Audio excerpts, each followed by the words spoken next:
of Sankofa. Give me one more. Almost forgot.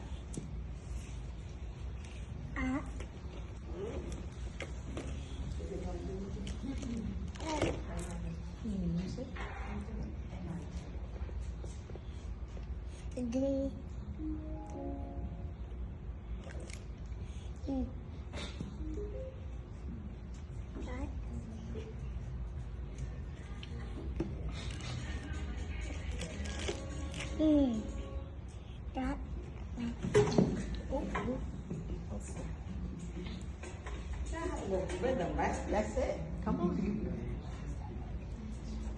That's our second language, music. I like that.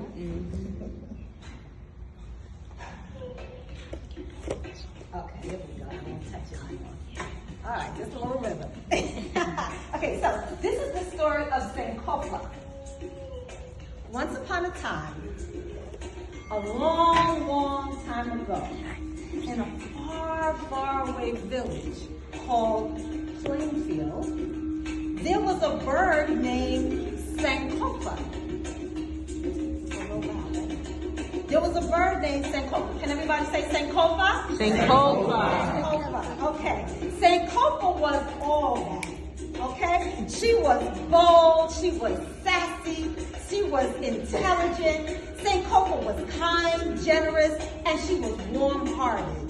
Sankofa was exquisitely beautiful. She had the most beautiful feathers of all colors. Radiant red, brilliant blue, youthful yellow, gracious green, opulent orange, and victorious violet. Sankofa was the brightest, most beautiful bird in her village. Everybody admired Sankofa. Everyone would stop and just stare at her as she would strut through the village with her head held high. All you would hear when she walked by was, "Damn!"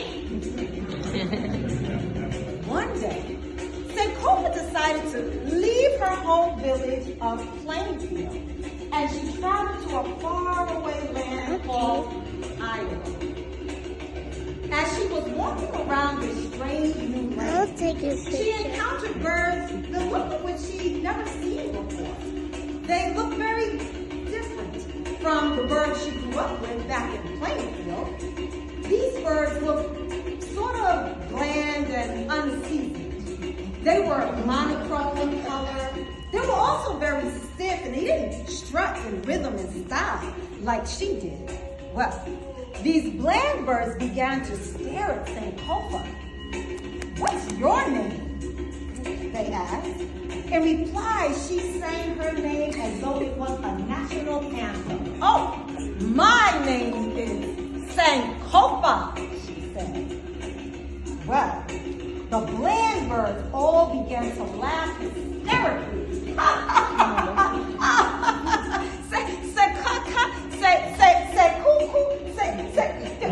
Their bland bird tongue just couldn't say Sankofa. So they continued to laugh, and they tried to repeat her name, and they said, "I've never heard of that before. What kind of name is that? How do you even spell that?" They chided, "Well, we'll just call you Sandy."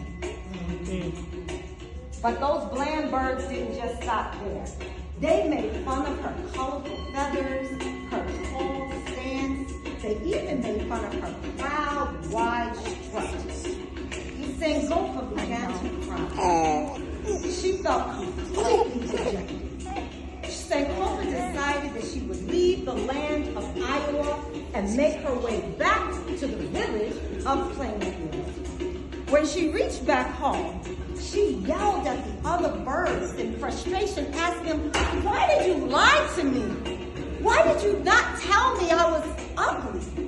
Why didn't you tell me I was out here looking like a crazy showbird?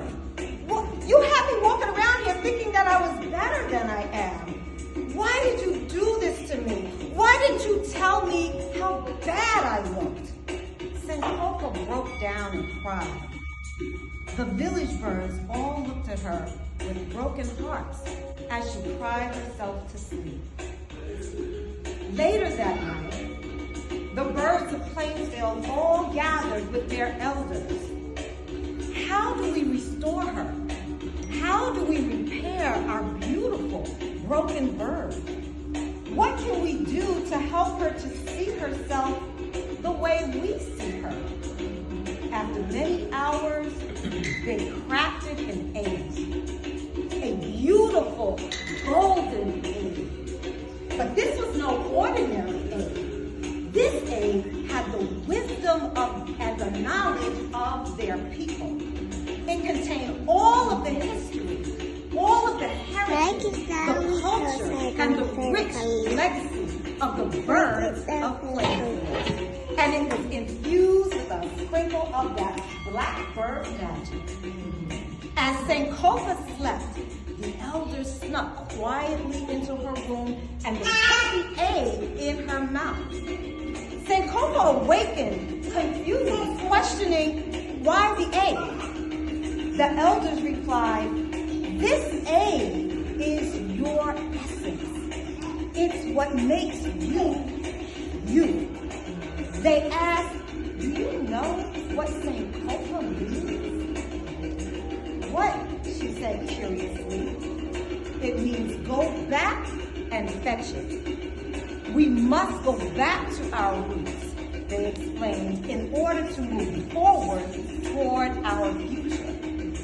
And so today, Sankofa symbolizes the importance of learning from the past to build the future. It helps us to understand that the past illuminates the present, because to know your history is to know yourself. So in order to go forward, we must first go back to fetch the past.